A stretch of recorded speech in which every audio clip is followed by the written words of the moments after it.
I'm at my spot that I go to for timbers. I don't know if I'll get lucky today. It's a beautiful day out here.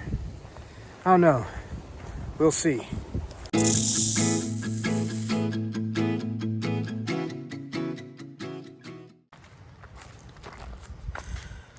I am in north central Oklahoma. About said northeast, but I think it's probably a little more accurate to say north central without giving out the exact spot. Lots of rocks and hillsides over here. Good places to find timber rattlesnakes.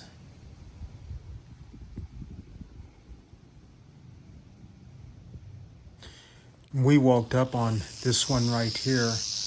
I've got my buddy Matt with me. You'll see some of his pictures in this video, I'm sure. Much better photographer than I am by a long shot. These guys are generally pretty docile snakes. They kind of see you, they want to avoid you, they want to stay hidden. They generally don't get defensive and strike, although they can. So you always want to give them a healthy distance, even when getting photographs.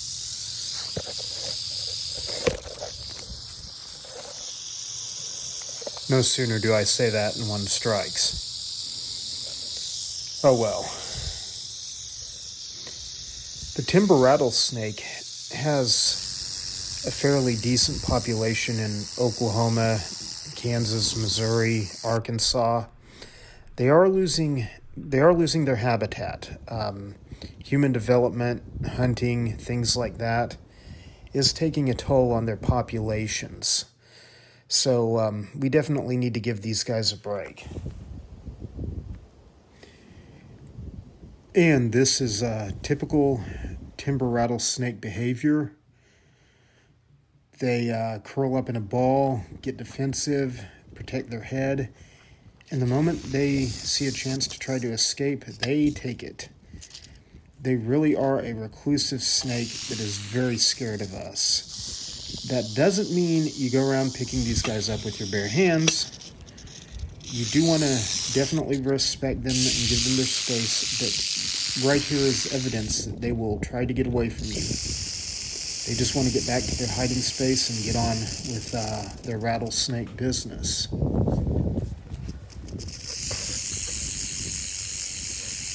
Timber rattlesnakes give birth to live young,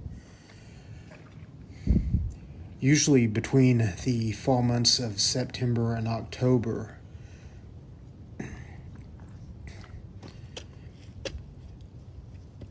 Timber rattlesnakes also generally have anywhere from 3 to 13, 14 babies. What it's important to remember about this, though, is a female timber rattlesnake will not reach sexual maturity until 3 or 4 years of age, sometimes 5. So she may breed only once in her life, if lucky. And then, regardless of the size of the litter, very few of the babies will actually make it to adulthood. And this is something that is a dynamic that puts them in further need of more conservation status, especially in states where they're not protected. And I'm using a snake hook to manipulate the animal without having to touch it, which is definitely something you want to possess if you photograph venomous snakes. Please do keep in mind, the snake is not harmed in any way by me touching it with this snake hook. I just lift it and move it a little ways this direction or a little ways that direction while I'm trying to get video of it, or while I'm staging it for a photo. So, a lot of people don't like to see snake hooks in videos. It doesn't hurt the animal if used properly, and I have several years of experience using a snake hook, so don't worry, this snake was unharmed. Once you pull a snake back a time or two with a snake hook, A lot of times they'll just go into a defensive posture because they figure they're going to be sticking around for a photo or two. Once again, this is quite common in rattlesnakes. They tend to keep their eyes on you. They definitely will evade you when they can, but if they get the idea that they're not escaping quickly, they will for sure keep their eye on you at all times. They're very vigilant. They want to see what you're doing. They want to make sure you're not a threat.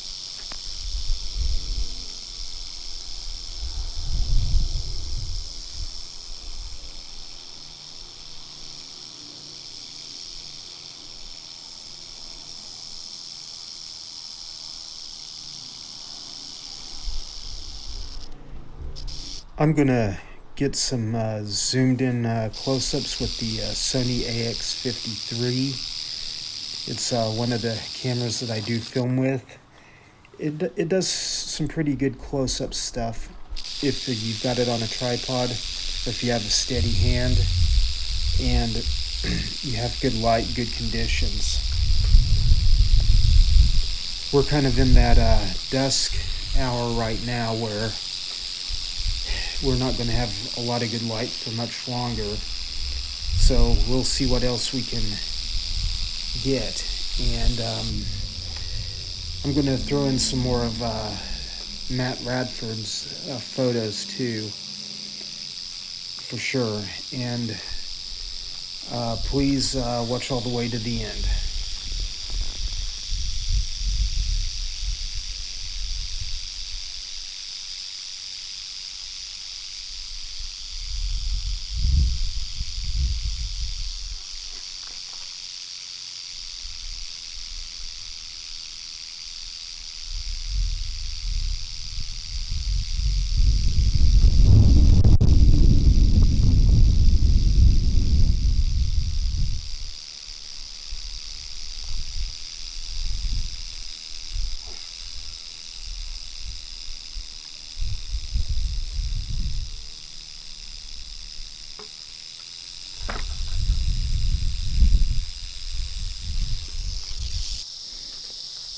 If I had like the kind of money that like Snakes on the Plains has, I'd like have one of them fancy top secret camera bracket things, and I wouldn't be snapping photos with my iPhone.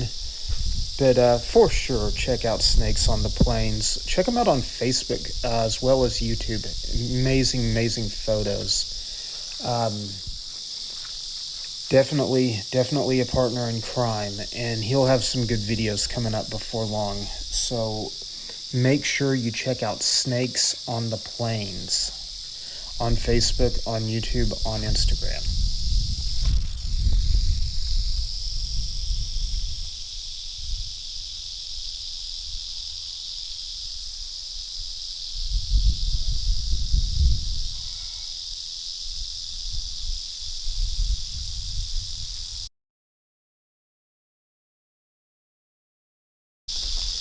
I'm going to get some vertical video here for a couple of shorts. Shorts can sometimes be hard to get with wild snakes, or at least filming vertical. Sometimes you have to twist your selfie stick around and brace yourself.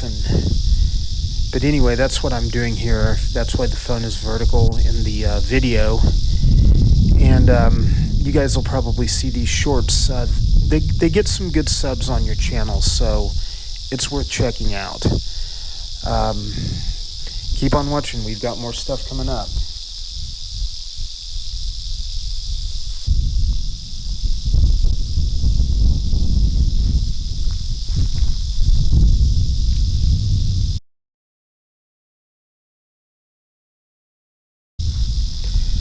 Not meaning to scare anyone, but these guys range all over the eastern half of the United States. Sadly, they've been extinct in some states. I think New Hampshire, I want to say they're extinct in Canada, although historically they ranged there. There's only a few pockets of them left in like New York, Pennsylvania, West Virginia Arkansas, Tennessee, South Carolina, Georgia still have some good populations of these guys. They're masters at staying hidden. But at the same time, when their habitat goes or their habitat gets disturbed, they don't reproduce, they don't act normal, and they die off. So we've got to not only protect these guys, but we've also got to protect their habitat. It's so important to keep the wilderness wild. And these guys are just an amazing part of the landscape. So definitely think about that. Once again, this is an iconic American animal, and I'm so happy to be filming these guys today.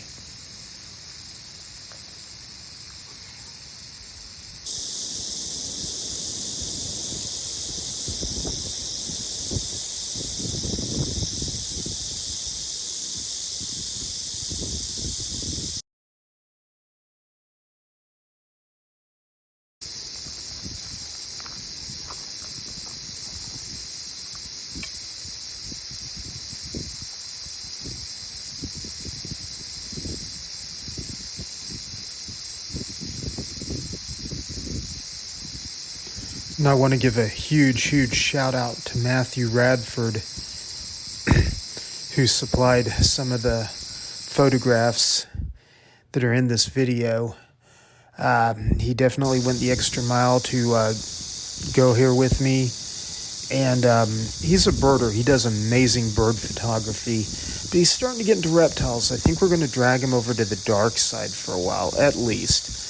But Matthew Radford, if he gets a Flickr or an Instagram or something like that, you're definitely going to want to check out his page. I don't know if he has a Facebook page dedicated to his photography, but I'll find out and I'll get it to you guys.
Little venom on the phone from that one strike.